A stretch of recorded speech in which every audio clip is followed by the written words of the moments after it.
That's right, guys. We're going over the final 3 Esper units that are coming out that we can foresee in Brave Exvius. It's going to be Humble, Dragon, Dark Fina, Flame of Rebirth, Jake, and Healing, Avatar Lid. All of these characters are very, very, very strong, and they're unique and separate from each other, and they do not overlap in their roles. Thank you guys for joining us once again for another FFBE banner review and spending some of that time, that precious time out of your day here as well. And thank you guys for the support via Patreon as well as the YouTube channel membership system.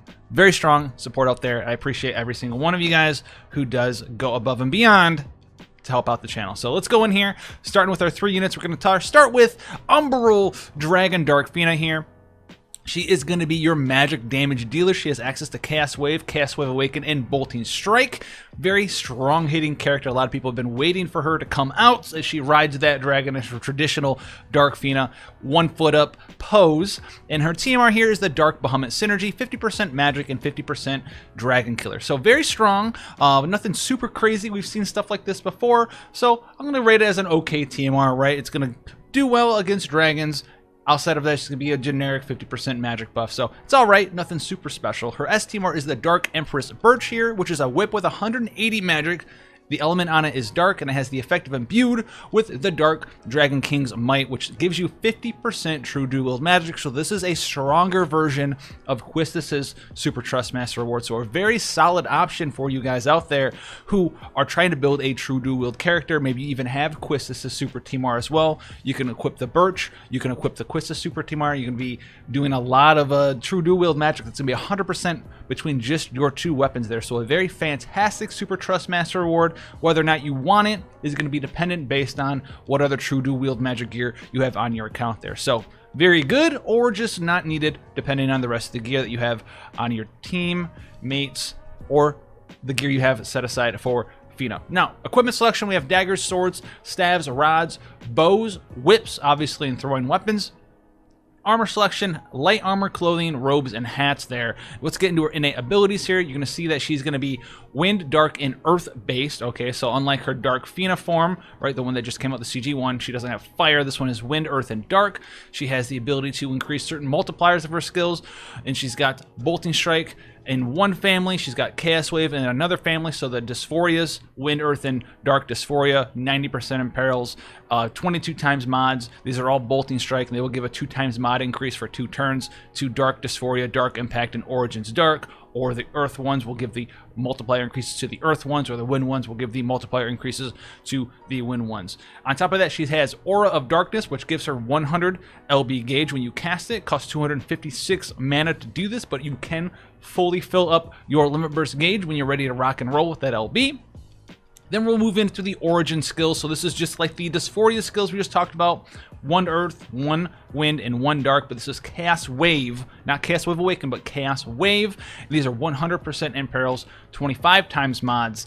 And you can guess what's going to happen at the very end. Her best skills are going to be the impacts. She has Wind Impact, Earth Impact, and Dark Impact. This is Chaos Wave Awakened, 28.6 mod with ignore 25% Spirit on top of that, and then also does a 2.0 mod increase there. Now, these do not come with imperils. You're going to use either the other skills for the imperil or one of the cooldown skills for a big imperil there. She also has access to Dark Dragon King's Majesty, which is a 75% increase to resistances for your party of Wind, Earth, Light, and Dark. She also has double and triple cast out the gate here for all of her skills.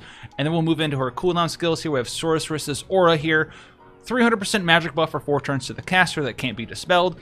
50% machine and dragon killer for 4 turns to herself, and unlocks quadruple cast for her there. We have Dark Dragon King's Roar Wind, as well as Dark Dragon King's Roar Earth, and Dark Dragon King's Roar Dark. So she's got these 3 different cooldown skills. All of them are available on turn 3. They all give a 120% resistance reduction, so an imperil, to their associated element. Wind does Wind Imperil, Earth does Earth Imperil, Dark does Dark Imperil, obviously there. And then she's going to give herself a 2 times mod increase to those skills we talked about before. And then each of these are going to be a 48.6 mod. And they are all Chaos Wave Awakened there for you to utilize. Now, we also have access to Dark Mega Flare, which costs 45 Limit Burst Crystals here. And is a Chaos Wave Awakened skill. The first 7 hits is a low mod because it's a back-ended skill. So 0.5 mod. But that final hit is a 62 mod with ignore 50%. 50% spirit. This costs 45 limit burst gauge crystals, and if you go down to her limit burst, that is exactly what the max amount of her limit burst will give you. And her limit burst, if you decide to use that as well, will give you wind, earth, and dark imperil of 120% for 4 turns to the caster, a 250% magic buff, 58 times multiplier, gives her quadruple cast for 5 turns, and gives you a 3.0 multiplier increase to all of those skills that we just went over there for her as well. So this is the impacts, etc., things of that nature there. So Dark Mega Flare gives her access to some huge bursts because you're going to unlock that quadruple cast, right?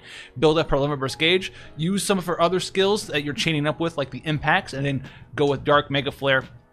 Good to go there, big boom there, or start with Dark Mega Flare because it's got that backloaded part, and then go in with Dark Impact, Dark Impact, Dark Impact. Now, keep this in mind though, Dark Mega Flare doesn't have a wind variant or an earth variant, so if you're looking for that big damage from Dark Mega Flare, it is going to be Dark Elemental all the time.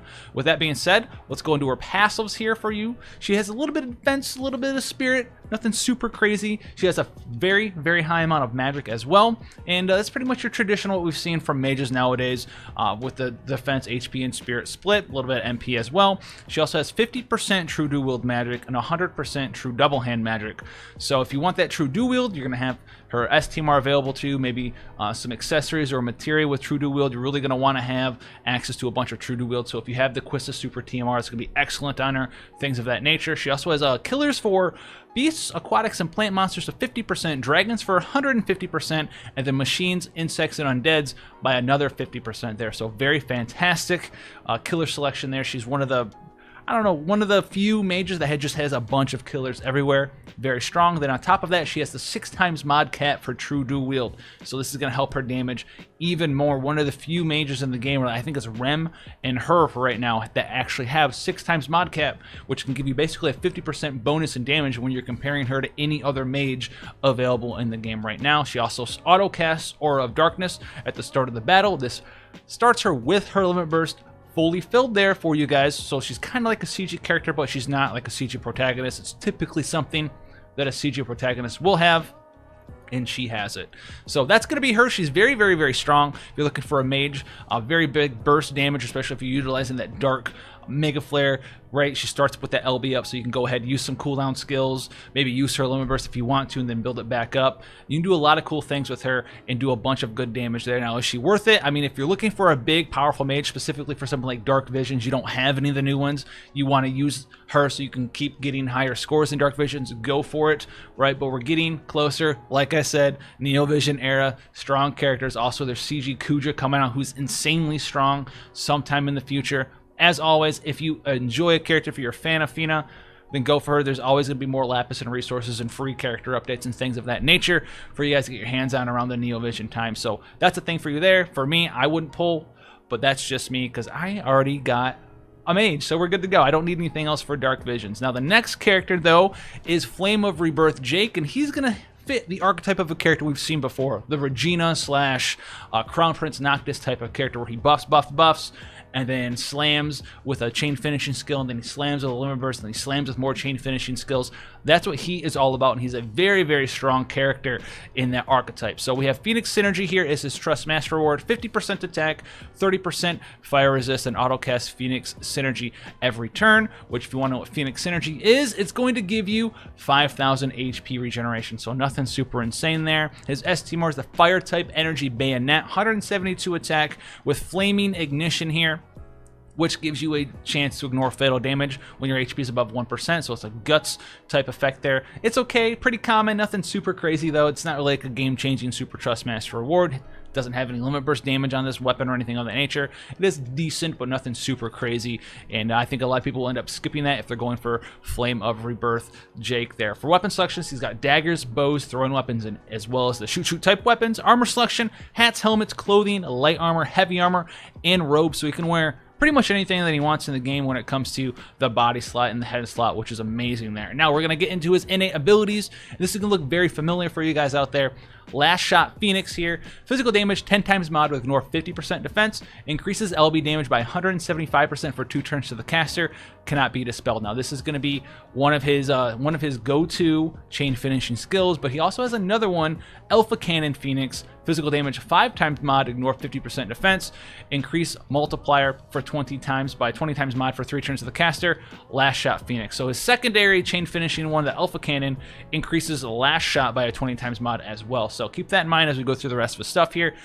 After that though, if you're familiar with Regina, if you're familiar with Crown Prince Noctis type characters, these are all going to be very familiar type skills with you. So they're going to have attack buff 200%, fill his LB gauge, increase the multiplier of Alpha Cannon, increase the multiplier of last shot, reload Flaming Bird, gives him auto revive 25% HP, fills up his LB gauge by 10, increases the multiplier of Alpha Cannon and last shot. He has triple assault as well, which allows you to triple cast anything not named Alpha Cannon. Then we have the 3 reload skills, the fire one, the wind one, and the light one here. Get those multiplier increases, get the LB up, and these also will imbue you for either fire, wind, or light for 3 turns for you there. So he is very self-sufficient when it comes to these 3 elements as far as imbuing goes. Now he also has cremation skills for demon, dragon, and undead.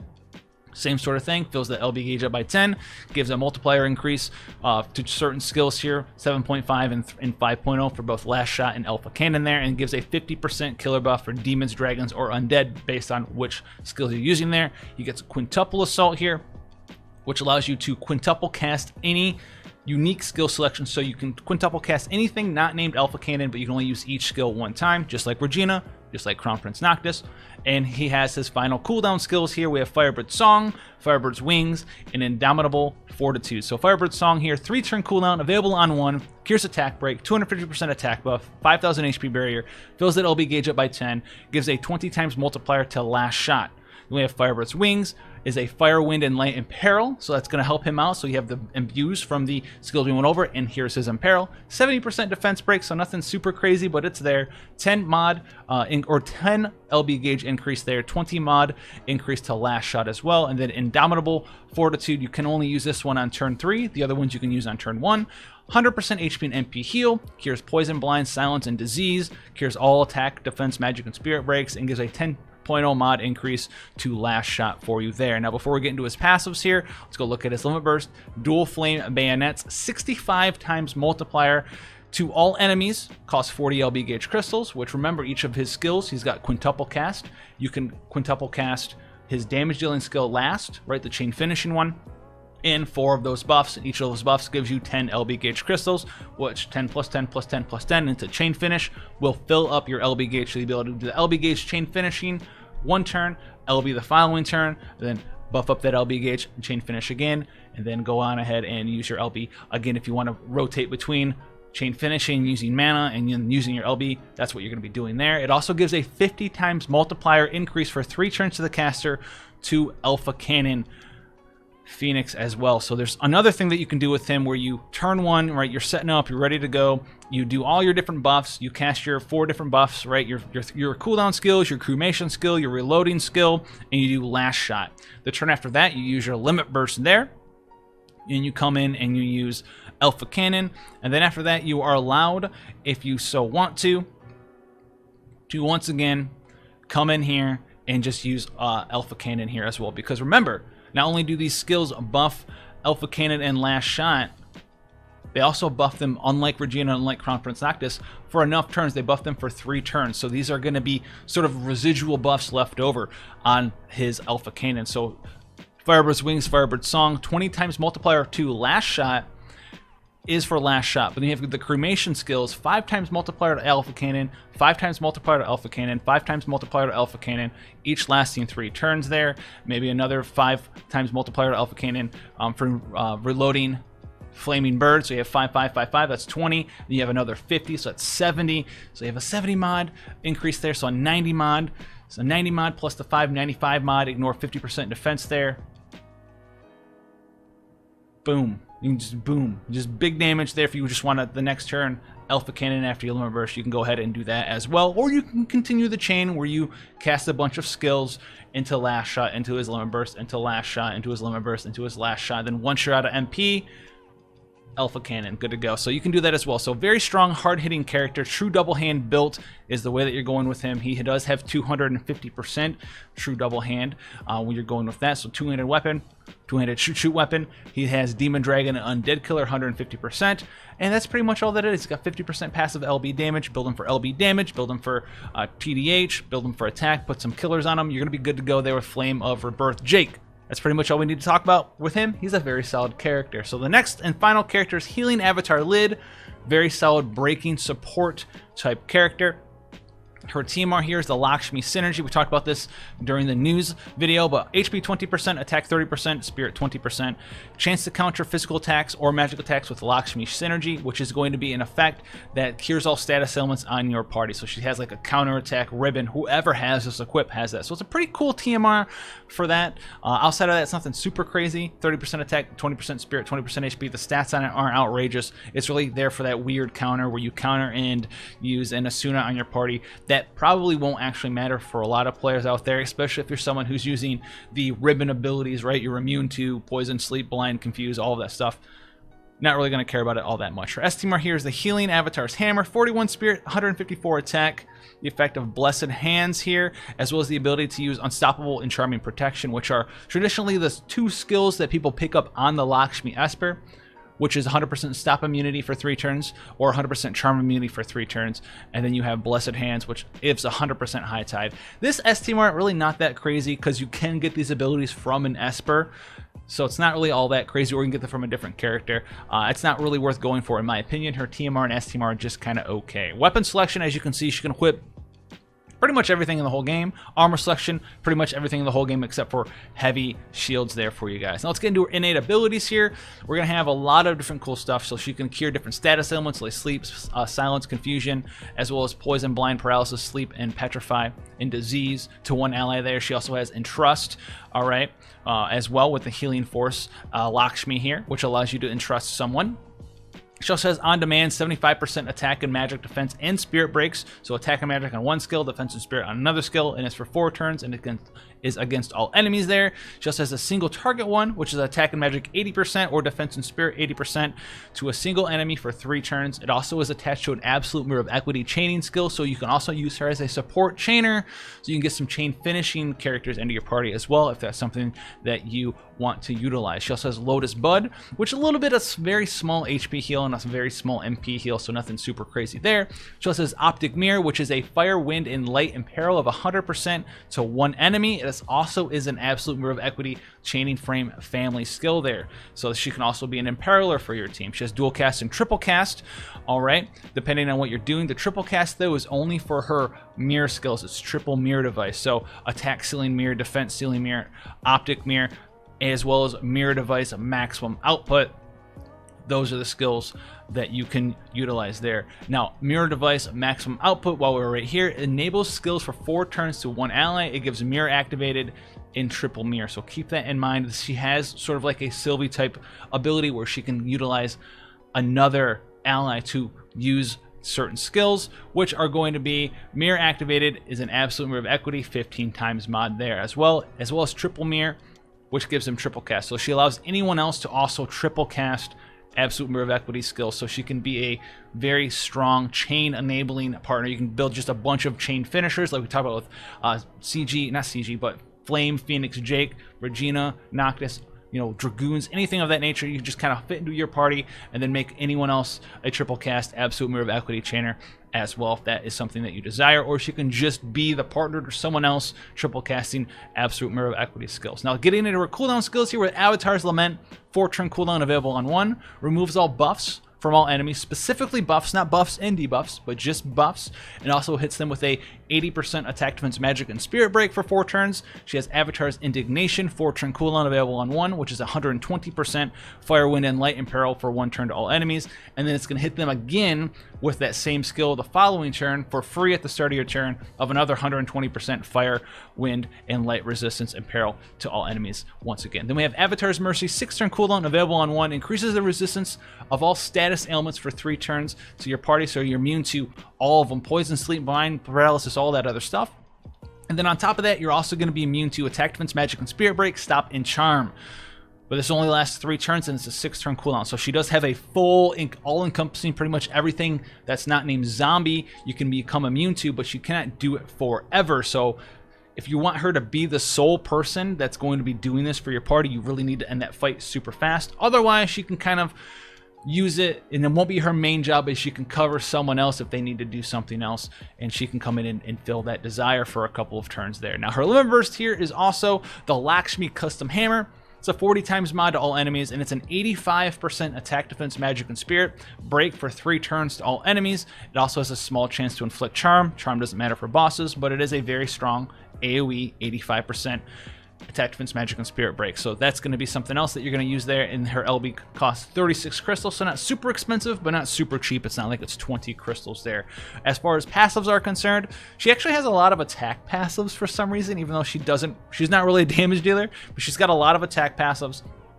But she's not super tanky. She only has, 30%, 50% if you have a hammer HP passive. She's got a little bit of defense and spirit, but she's really not that super tanky type character. She's not like Summer, Lid, and Fina, who just have 25k HP or anything crazy like that. She also has Dragoon and Machine Killer. She also has some multiplier increases to attack ceiling mirror and defense ceiling mirror. Gets those up to like 25 mods. Nothing super crazy. Something very similar to a character like Mastermind Zon, who she can work pretty well with. Bring a character who imbues themselves. Zon passes the imbues around. She has the Imperil for that imbue. If you're matching up the character you're bringing, the imbue you're bringing with something that she can imbue with, and then her and Mastermind Zon can triple cast AT Chain, and you bring down your Dragoon or your Chain Finisher, your Crown Prince Noctis, or your Regina, or your Jake, or whoever it is, and her and Zon can be your chainers. Pass around the killer buffs. You have the imbue to pass around, and you have her for the imperils as well as the breaks. So she can work pretty well with Zon. Zon works pretty well with a lot of characters, but she does do a lot of things with him. That's just a small little snippet. It's probably like one of the best characters to utilize her with. She also has a chance to counter physical magical attacks with a Loving Engineer. She also has a little bit of Ice, Earth, and Dark resist. She's also immune to Charm, Confusion, as well as Silence, and she has 6 LB gauge crystals per turn base, as well as 100% high tide and a little bit of MP refresh per turn there. Now, Loving Engineer is a counter that gives your team 50% machine buff for 50% machine killer buff for 3 turns there. So very strong. If you don't have a very strong breaker yet, you can go for this character. It is really awkward that they kind of just drop the free Machina. So if you're a brand new player, I wouldn't really go for Healing Avatar Lid. Just use the free Machina. Make sure you get the free Machina from the Type 0 event before that event goes away. If you're watching this video, it's still available. Just go do that King Mog event. I have a video for that as well. Go and look it up on the YouTube channel. It's only a couple days old. Make sure you get free Machina and just use him if you're a brand new player. Or if you're just looking for an upgrade and you're using a really old breaker, just use free Machina. She is really, really strong, but he just came out. He's really good too. And we also have Vaughn coming out probably not too long from now, who is a top tier character. Kind of does everything she does, but a little bit different, right? Vaughn doesn't really have like the crazy different imperil flexibility and passing around HE chains to people, and doesn't have like the time limited attack, defense, magic, and spirit break resistance and ribbon immunity blanket for your whole party. But Vaughn has mirages everywhere. He's got really strong breaks, spammable breaks, just like she does. Very strong character. If I had to pick between the two of them, I would say go for Vaughn. So that's going to be this banner review. Healing Avatar Lid, Flame of Rebirth Jake, and Umbral Dragon Dark Fina. Very strong characters. Thank you guys for spending that time here today. Let me know out of the 3 which one was your favorite. Even if you didn't poll, mine is still probably Healing Avatar Lid. I just like support characters. Damage dealers and stuff, they get rotated out eventually. You have the fun times with the ones that you like, and then you just move on eventually. That's just how it kind of is in FFB. You can take a character really, really far. You can do it. So pull for the ones that you like and take that character as far as you want. Until then, guys, stay safe out there, and I'll see you guys in the next video.